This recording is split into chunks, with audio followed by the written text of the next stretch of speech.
আমাদের রূপের রানী রাঙামাটিতে এই ঘাগড়া ঝর্ণা, ঘাগড়ায় অবস্থিত ঘাগড়া ঝর্ণা ভীষণ সুন্দর এই ঝর্ণাটা। আর যদিও অনেক দুর্গম পথ পাড়ি দিয়ে যেতে হয়, রোড লেভেল থেকে অনেক ভিতরে যেতে হয়। আর বৃষ্টিকাল দিন আমি সাহস করে যেতে পারিনি। আপনাদের ভাই গিয়েছে, আমার হাজব্যান্ড, সে গিয়ে ভিডিও করে এনেছে আমার জন্য। আমি তাই চিন্তা করলাম যে আপনাদেরকে আমাদের রাঙামাটির যে ঝর্ণার ভিডিও সেটা আপনাদেরকে দেখাই। রাঙামাটিতে বেশ কয়েকটি ঝর্ণা আছে, তার মধ্যে ঘাগড়া ঝর্ণা হচ্ছে একটি অন্যতম ঝর্ণা। ভীষণ সুন্দর, এত জলরাশি এই ঝর্ণায়। আপনারা যারা রাঙামাটি আসার কথা ভাবছেন তারা অবশ্যই ঘাগড়া ঝর্ণা ঘুরে আসবেন। যদিও আমি যাওয়ার সাহস করতে পারিনি, আমি এখনও বেশ কয়েকটি ঝর্ণায় ঘুরতে যেতে পারিনি, কারণ প্রত্যেকটা ঝর্ণায় ভীষণ দুর্গম এলাকায় এবং খুবই দুর্গম পথ পাড়ি দিয়ে যেতে হয়। আর রাঙামাটি তো এমনিতেই পাহাড়ি এলাকা, যার কারণে আমি ভয়ে কোথাও যাই না। কিন্তু বিশ্বাস করেন ঝর্ণাগুলো এত সুন্দর, এত সুন্দর। ঝর্ণার প্রতিটা সিন আমি আপনাদেরকে দেখানোর চেষ্টা করছি।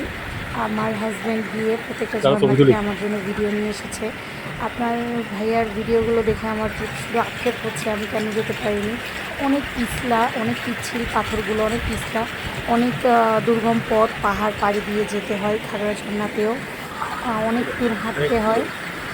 ঝর্ণায় গিয়ে গোসল না করলে ঝর্ণায় যাওয়ার পরিণতিটা আসলে পরিতৃপ্তি হয় না। দেখেন এই পথ বেয়ে যেতে হয় ঝর্ণায়, এই পথ বেয়ে বেয়ে যেতে হয়, হাঁটতে হয়, এরকম পথ পাড়ি দিয়ে হেঁটে যেতে হয়। দেখেছেন, এটাও এই পথ পাড়ি দিয়ে দিয়ে ঝর্ণায় যেতে হয়, মূল ঝর্ণায় পৌঁছাতে হয়। এরকম পিচ্ছিল পাথরের মধ্যে দিয়ে হাঁটতে হয়। আমার তো বড্ড ভয় লাগে, আমি ভয়ের কারণে যেতে পারি না। তাই আপনার ভাই গিয়েছে, আপনাদের ভাই, সে গিয়ে ভিডিও করে নিয়ে এসেছে। ভীষণ সুন্দর ঝর্ণার আশেপাশে পাহাড়ি যে ভিউ, ভীষণই সুন্দর, ভীষণই অপরূপ। আমাদের রাঙামাটি তো ভীষণ সুন্দর, প্রাকৃতিক সৌন্দর্য, লীলাভূমি আমাদের।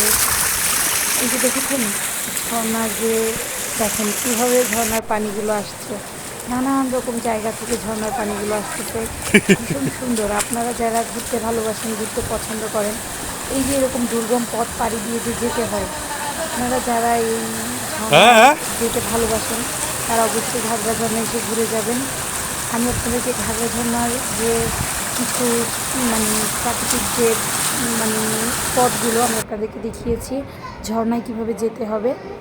আপনারা যারা যেতে চান তারা অবশ্যই একটা লাইক, কমেন্ট, ফলো দিয়ে আসবেন এবং চলে আসবেন ঘাগড়া ঝর্ণায় ঘুরতে।